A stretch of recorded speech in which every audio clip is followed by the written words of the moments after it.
Halo Baraya Sehat, Assalamualaikum warahmatullahi wabarakatuh. Senang sekali saya dari Krishna bisa hadir lagi bertemu dengan Baraya Sehat di PDKT, Podcast Dinas Kesehatan Kabupaten Tasikmalaya. Kali ini kita bakalan ngobrolin soal antibiotik nih. Jadi belum banyak orang juga nih yang benar-benar aware bagaimana cara penggunaan antibiotik yang benar. Karena memang banyak sekali program-program dari Dinas Kesehatan Kabupaten Tasikmalaya, dan untuk PDKT kali ini saya akan PDKT bareng sama Apoteker Miratul Jana SSIM Farm. Selamat siang. Selamat siang. Aduh, luar biasa sekali, apa kabar? Alhamdulillah. Lagi sibuk apa nih Bu? Di Dinas Kesehatan aja. Lagi sibuk lah, banyak program ya? Ya, di Dinas Kesehatan ya kami kegiatan rutinnya adalah menyediakan obat untuk semua vaskes. Pokoknya bagian obat lah ya Ibu ya. Pokoknya kalau ngelihat Ibu tuh langsung kepikiran resep obat kayaknya. Kayak tablet, kayak kapsul gitu. Kita ngomongin antibiotik nih. Kalau misalnya ngomongin antibiotik kan kadang emang orang itu masih suka kepikiran kalau apapun akan sembuh kalau pakai antibiotik. Padahal antibiotik itu penggunaan tidak bisa sembarangan ya. Ada juga beberapa yang memang tidak perlu pakai antibiotik. Nah, kita ngomongin itu. Kalau yang perlu pakai antibiotik itu apakah yang memang terkena virus? Kalau memang yang terkena virus, jenis virus apa aja? Seperti gimana tuh Bu? Ini gambaran dulu ya. Sebenarnya antibiotik itu kan bagian dari antimikroba ya. Jadi antimikroba itu ada antibiotik, ada antivirus, ada anti jamur. Oke. Ya, kalau beberapa biasanya penyakit-penyakit yang common gitu ya, yang biasa kita temui di masyarakat, banyakan kan dari virus. Nah, tapi pengobatannya masyarakat masih sering pakainya antibiotik gitu. Padahal kan antimikroba itu ada 3, ada antibiotik, ada antivirus, ada antifungik. Berarti kalau memang virus tuh baiknya bukan pakai antibiotik. Betul, pakainya antivirus. Pakainya antivirus. Betul, tapi beberapa penyakit yang disebabkan oleh virus yang sering kita alami begitu, itu sebetulnya self-limited disease. Jadi dia penyakit yang bisa sembuh sendiri. Oke. Gitu. Dengan daya tahan tubuh sendiri, itu dia nanti virusnya kalah sendiri. Jadi nggak mesti pakai antibiotik ya. Betul. Berarti kayak gitu. Berarti kalau misalnya virus yang tidak memerlukan antibiotik itu kayak misalnya apa gitu? Kalau yang paling sering mungkin influenza ya, nah, ya batuk, common cold, biasanya batuk biasa gitu. Jadi itu tidak perlu pakai antibiotik. Kalau misalnya memang tidak perlu antibiotik, kenapa memang tidak perlu antibiotik? Kalau misalnya kayak batuk, flu, itu nggak perlu pakai antibiotik. Memangnya kenapa Bu? Kalau misalnya ada yang misalnya batuk pakai antibiotik misalnya? Karena penyebabnya bukan biotik, jadi penyebabnya bukan bakteri. Sayang banget kan kalau kita minum, misalnya kita diminum nih antibiotiknya, padahal bakteri yang mau dibunuhnya di badan tuh nggak ada. Nggak ada. Jadi kan buang-buang lah istilahnya. Padahal nanti bisa resisten, kalau penggunaan jangka panjangnya bisa mengakibatkan resistensi antibiotik sendiri gitu. Jadi memang kalau misalnya kita pengen tahu ini mah pakainya antibiotik, ini antivirus, ini mah karena virus, ini mah karena bakteri, itu kayak gimana?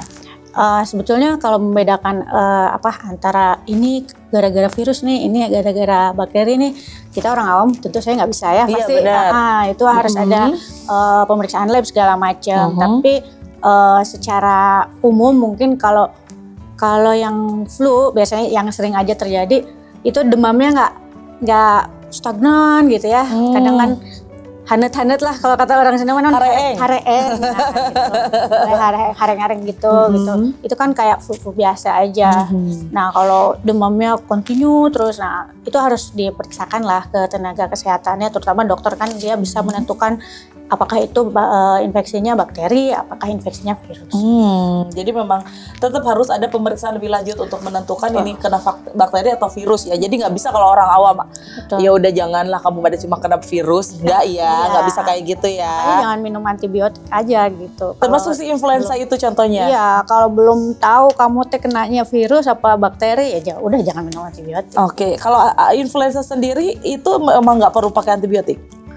Enggak, karena penyebabnya virus ya? Iya. Oke, virus. Jadi memang nggak perlu ya. Berarti itu bisa sembuh dengan sendirinya? Bisa sembuh dengan sendirinya. Itu penyakit self-limited itu ya. Makanya biasanya kan kita minum obatnya yang simptomatik ya, yang kena gejalanya. Jadi yang menembak gejalanya gitu.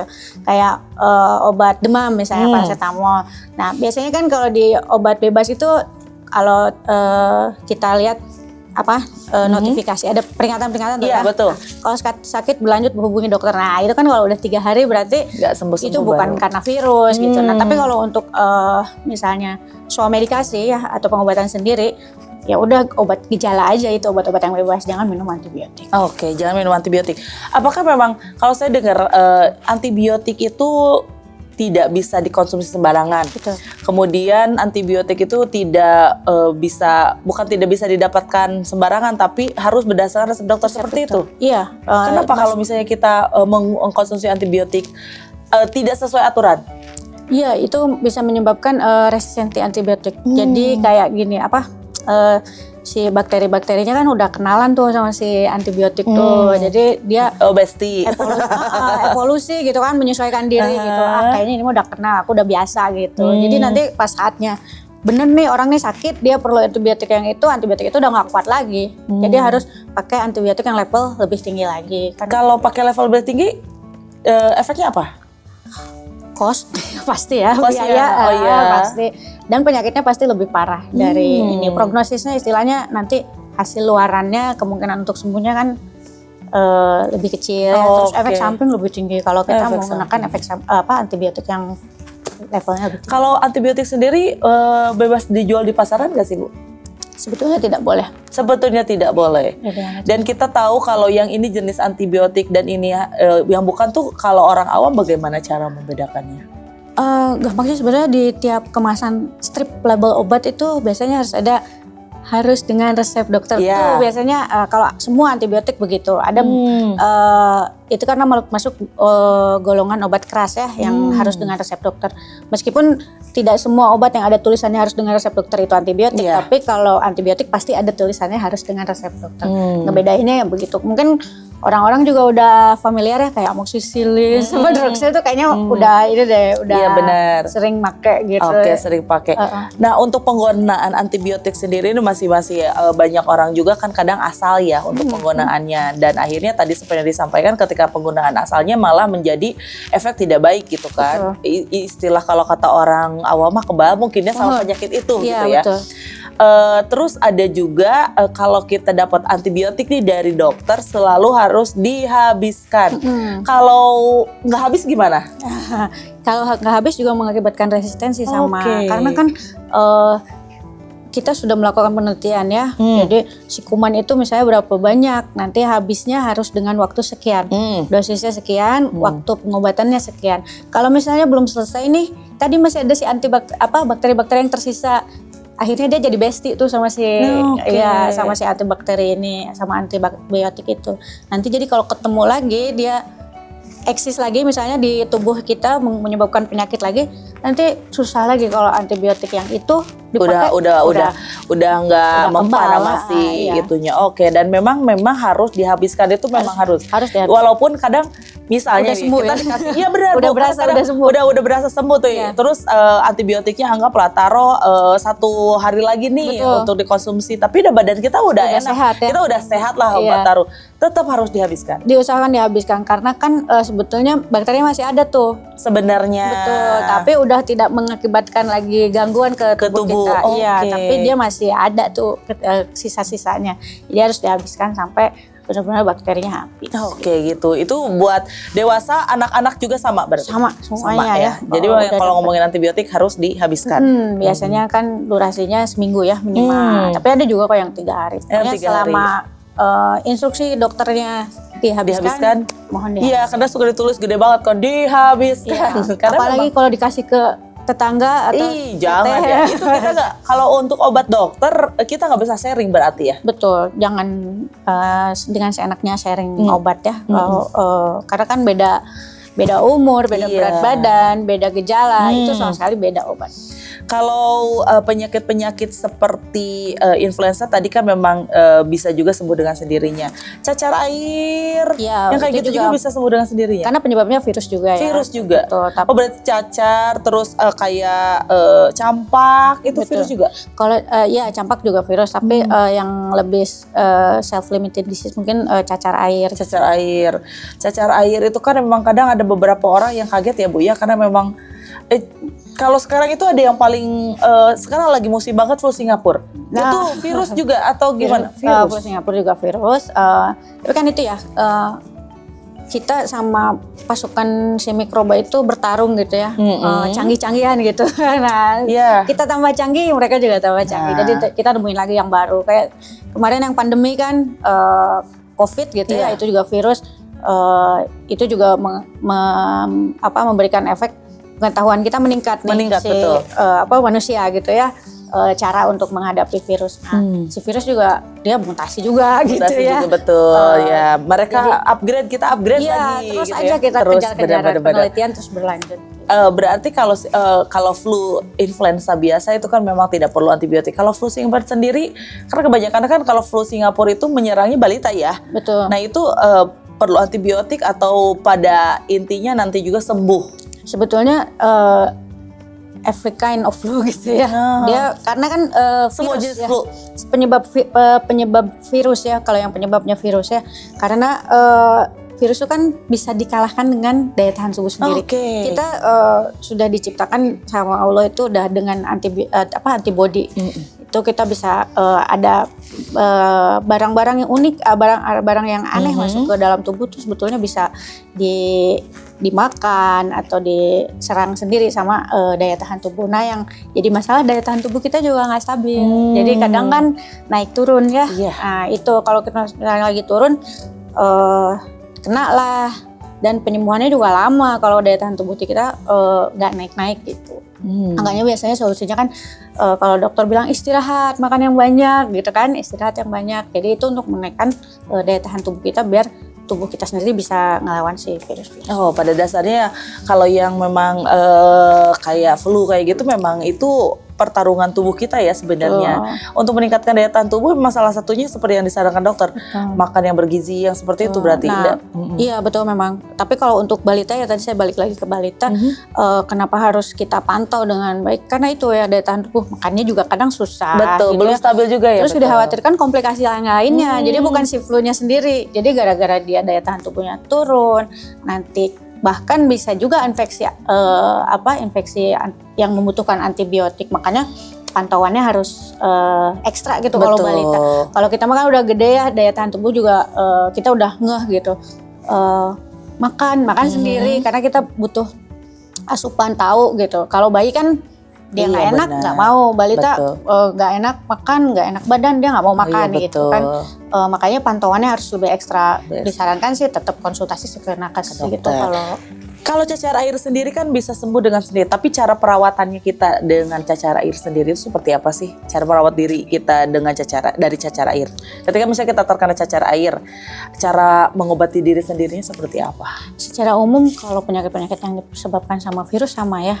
Kita dengan istirahat dan menjaga nutrisi ya. Mungkin kalau ekstranya kalau cacar air kan ada gatal tuh. Betul, keluar kan di kulit-kulit, betul. Mungkin bisa minum nanti biasanya kalau kita konsultasi ke tenaga kesehatan atau ke dokter itu bisa dikasih antihistamin yang biar nggak gatel, jadi nggak digaruk gitu. Paling itu mungkin yang tapi benar nggak boleh mandi Bu? Katanya gitu, kalau cacar air jangan kena air. Kebersihan tetap ya. Tetap ya. Tapi ingat loh, saya waktu kecil karena mungkin itulah minim edukasi kali ya. Waktu saya kecil saya nggak mandi loh Bu, kena cacar air. Nggak apa-apa kan, nggak kemana-mana ya. Alhasil sekalinya mandi itu banyak banget kan kotoran-kotorannya. Tapi memang sebenarnya memang yang sifatnya dari virus itu dasarnya itu tidak memerlukan antibiotik. Betul. Kalaupun mau diobatin tuh namanya antivirus. Ya kayak kemarin kita waktu COVID tuh, pandemik tuh berkembang berbagai macam antivirus. Antivirus ya, jenisnya betul. Beda lah. Nah kalau misalnya luka nih Bu, misalnya luka, perlu antibiotik gak sih? Kalau jatuh gitu, terus luka lumayan lah gitu kan, lukanya membuat kayak misalnya badan kita jadi meriang, kayak bisa ada kecelakaan kan karena lukanya yang membuat akhirnya badan kita jadi nggak enak nih badannya, apa itu perlu antibiotik nggak? Nah itu mungkin klasifikasinya dari meriangnya, mungkin kalau meriang mungkin ada infeksi ya, tapi kalau pas lukanya sebaiknya segera pakai antiseptik. Bukan antibiotik kan, antiseptik. Antiseptik beda, awas.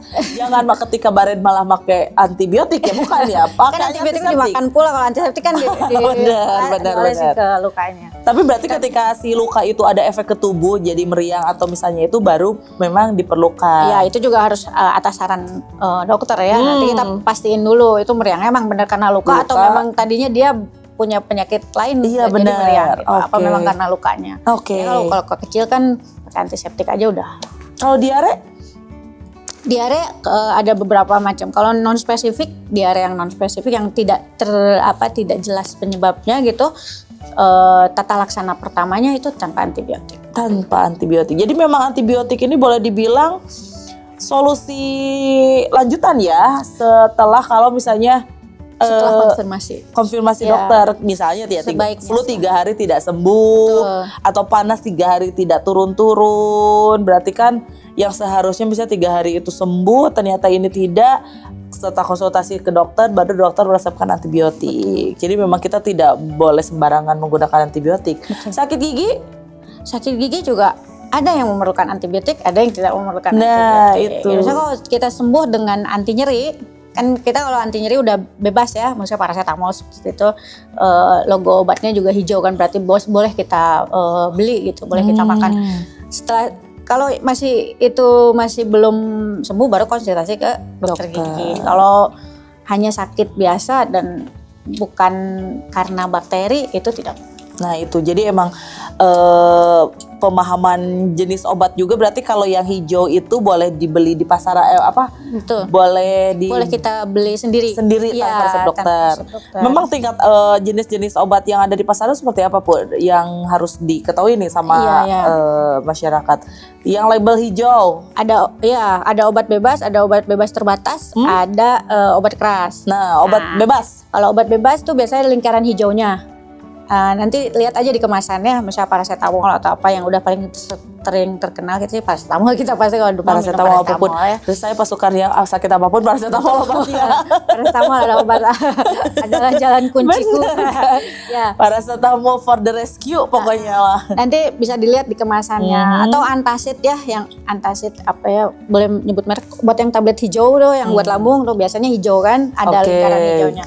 Nah itu yang boleh kita pakai secara bebas gitu. Itu kan udah ada aturannya di situ ya. Betul. Terus ada lagi obat bebas terbatas yang lingkarannya biru. Biru, ya, iya. Itunya biru. Itu biasanya obat batuk mungkin biasanya kalau buat balita atau buat dewasa juga ada. Boleh dilihat nanti ada yang lingkaran biru. Itu biasanya karena bebas tapi ada perhatian-perhatian tertentu.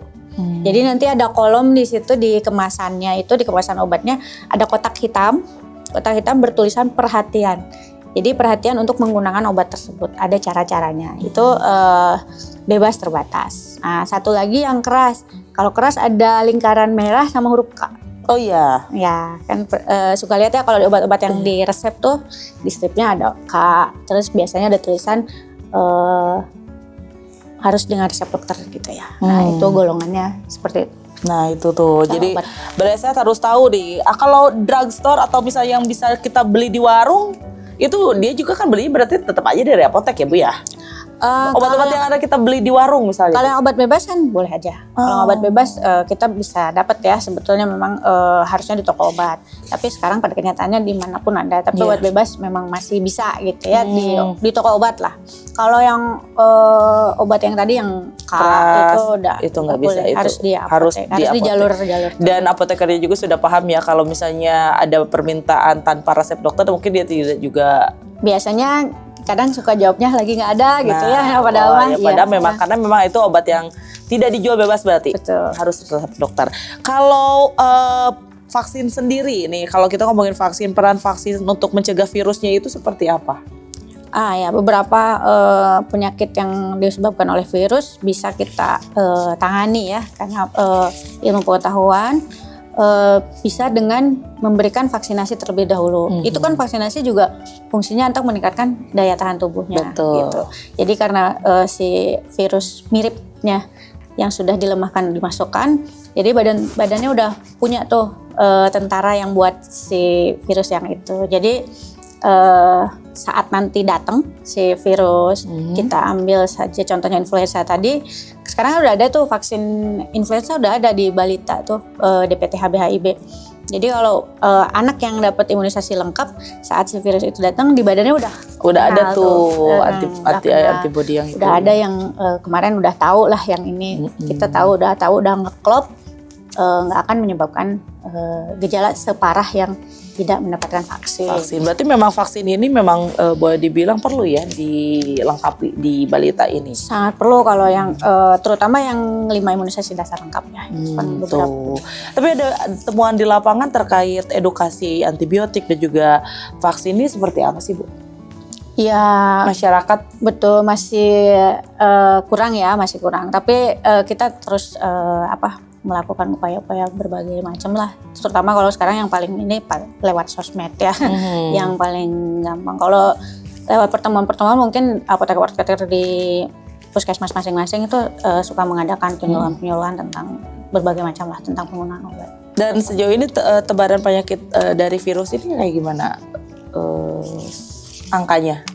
Oh, kalau untuk secara angka sendiri saya kurang. Ya maksudnya meningkat atau sudah lebih bisa terkendalikan atau seperti apa? Mungkin kalau penyakit-penyakit yang disebabkan karena virus nih, karena kemarin yang pandemik ya. Yang paling ini kan. Ya perhatian kita terserapnya ke situ. Mungkin kalau yang sekarang yang dipantau itu yang disebabkan oleh virus, justru yang kita tidak boleh abaikan yang menyebabkan. Kita kan biasanya, ini mah karena virus berarti nggak perlu diobatin, bukan begitu. Bukan. Ada obat yang disebabkan virus yang justru harus kita pantau. HIV itu kan virus ya. Nah, itu kan justru obat yang penyakit yang harus dipantau dan harus antivirusnya juga ada, antivirus yang khusus untuk penyakit tertentu. Ini terakhir ya untuk Baraya Sehat Kabupaten Tasikmalaya Bu, edukasinya atau pesan yang pengen disampaikan terkait antibiotik, antivirusnya seperti apa? Mungkin secara singkatnya gunakan antibiotik dengan bijak. Nah itu, jangan asal pakai antibiotik. Betul, ya. Antibiotik dengan bijak. Bijak ini bukan berarti tidak menggunakan sama sekali. Tidak boleh ya, betul. Tapi tahu kapan menggunakannya, tahu yang mana yang tidak perlu menggunakan antibiotik. Nah, dan kalau perlu informasi silakan tanya apoteker di sekitar kita. Nah itu, karena memang apoteker itu enak banget tuh kok diajak ngobrol kalau misalnya kita tidak tahu jenis obatnya. Betul, gitu kan. Karena itu tugasnya. Betul, karena memang itu tugasnya. Jangan malu untuk nanya daripada beli ternyata malah salah obat ya. Dan yang seharusnya dibunuhnya bakteri malah belinya antivirus. Karena itu tidak sinkron ya. Terima kasih pemirsa udah mengedukasi kita soal antibiotik, karena memang kalau menurut saya aware masyarakat terkait penggunaan antibiotik yang bijak itu masih belum belum benar-benar merata ya. Betul. Dan ini menjadi PR juga, dan Ibu Mira ini tidak bisa mengedukasi begitu saja kalau informasi yang bagus ini tidak disampaikan lagi oleh masyarakat Baraya Sehat ke lingkungan-lingkungan yang ada di sekitarnya. Terima kasih atas waktunya, sehat terus. Terima kasih edukasinya Baraya Sehat, edukasi terkait antibiotik yang tentunya seru banget di PDKT kali ini sudah diinformasikan. Jangan lupa untuk disebarkan informasinya. Yang pastinya nanti Anda Dari Krisna akan balik lagi bareng sama narasumber yang lainnya di program PDKT selanjutnya. Selamat sore.